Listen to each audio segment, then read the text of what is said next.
নাই আক নাই গুৰি ওলাই ক'লে মই হম কেন্দ্ৰীয় মন্ত্ৰী ধুবুৰী ৰাইজে যদি এবাৰ মোক নিৰ্বাচিত কৰে তেন্তে এজন কেন্দ্ৰীয় সংখ্যালঘু দপ্তৰৰ মন্ত্ৰী পাব নিশ্চিতভাৱে ধুবুৰীত পানী ঘোলা কৰিছে ৰকিয়ে পানী ঘোলা কৰিছে আজমলে পানী ঘোলা কৰি তৎ পোৱা নাই এজেপিৰ জাভেদেও তাতে দহত নোৱাৰিলেও চেলেং পেটেংকৈ বামে বামে আছে আমাৰ চকুৰ কিন্তু তাৰ মাজতে হঠাৎ আকাশৰ পৰা চু মাৰি নামি আহিল এয়া ৰেজাউল সংখ্যালঘুৰ বিভিন্ন সমস্যা লৈ মাত মাতিছোঁ বিভিন্ন উন্নয়নমূলক কাম কৰিবলৈ মই সক্ষম হৈছোঁ এখেত ৰেজাউল কৰে দলৰ নাম RPI মানে ৰিপাব্লিক পাৰ্টি অফ ইণ্ডিয়া আৰু সেই দলৰে লোকসভা নিৰ্বাচনৰ প্ৰাৰ্থী এখেত ৰেজাউল কৰে ষ্টাৰ কেম্পেইনাৰ হিচাপে বলিউডৰ এক্টৰো আহিব মূলতঃ ক'বলৈ গ'লে RPI দল হৈছে বিজেপিৰ সৈতে কেন্দ্ৰত মিত্ৰতাত থকা এটা ৰাজনৈতিক দল আৰু সেই দলৰে এগৰাকী ৰেজাউলে এইবাৰ নিৰ্বাচন খেলিব ধুবুৰীত মই আশাবাদী এইবাৰ যদি ৰাইজে মোক নিৰ্বাচিত কৰে তেন্তে এই সংখ্যালঘুৰ বিভিন্ন সমস্যা মই সমাধান কৰিম এখেতৰ মতে নিৰ্বাচন খেলাটো আনুষ্ঠানিকতাহে ফলাফলত জয় বোলে তেখেতৰেই হ'ব ভাৰত চৰকাৰৰ এজন সংখ্যালঘু দপ্তৰৰ মন্ত্ৰী হোৱাৰ কাৰণে কোনো এজন সংখ্যালঘুৰ ফালৰ পৰা কোনো এজন মানে মুছলিম কেণ্ডিডেট জয় হোৱা দেখা পৰিলক্ষিত নহয় যাৰ কাৰণে সংখ্যালঘু দপ্তৰৰ মন্ত্ৰী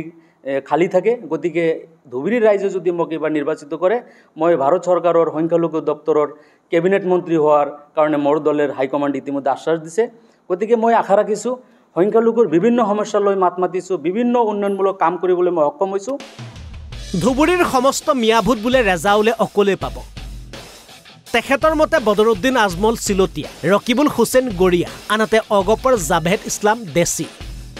গতিকে ধুবুৰীৰ সমস্ত মিয়াভূত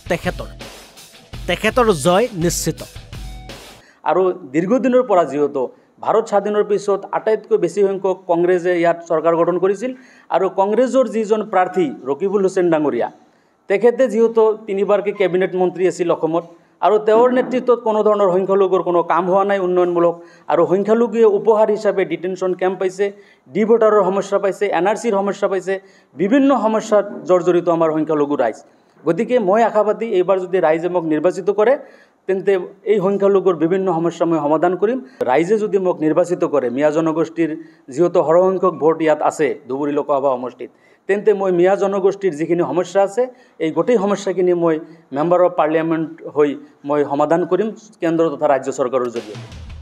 কেৱল ইমানেই নহয় দুই এদিনৰ ভিতৰতে ৰেজাউল কৰিমৰ প্ৰচাৰৰ বাবে ধুবুৰীলৈ আহিব বলিউডৰ তাৰকা ৰাষ্ট্ৰীয় সভাপতি তথা ভাৰত চৰকাৰৰ সামাজিক ন্যায় মন্ত্ৰী মাননীয় ৰামদাস আঠাৱালে চাহাবে ইতিমধ্যে মোক অৱগত কৰিছে আৰু ৰাজ্যিক কমিটিৰ ফালৰ পৰা অৱগত কৰিছে অহা 3 মেত আমাৰ কেন্দ্ৰীয় মন্ত্ৰী তথা ৰাষ্ট্ৰীয় সভাপতিয়ে মোৰ নিৰ্বাচনী প্ৰচাৰৰ কাৰণে ধুবুৰী সমষ্টিৰ অন্তৰ্গত দুটা প্ৰগ্ৰামত তেওঁ অংশগ্ৰহণ কৰিব আৰু লগতে ষ্টাৰ কেম্পেইনাৰ হিচাপে বলিউডৰ এক্টৰো আহিব গতিকে এক্টৰৰ নামটো এতিয়ালৈকে মেনশ্যন হোৱা নাই গতিকে অতি শীঘ্ৰে এক্টৰৰ নাম মেনশ্যন হ'ব মোৰ প্ৰচাৰৰ কাৰণে তেওঁলোকে আহিব এতিয়া আমাৰ যিহেতু কমিটি আছে নিৰ্বাচনী কমিটি আৰু দলৰ যিহেতু জিলা পৰ্যায়ৰ কমিটি আছে কমিটিসকলৰ লগত আলোচনাৰ মৰ্মে ইয়াত আমি কাৰ্যকৰী কৰি জনাম ব্যুৰ' ৰিপৰ্ট NB News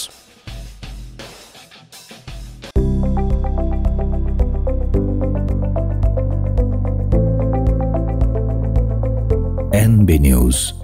সহজ সৰল ভাষাত নৱভাৰতৰ কথা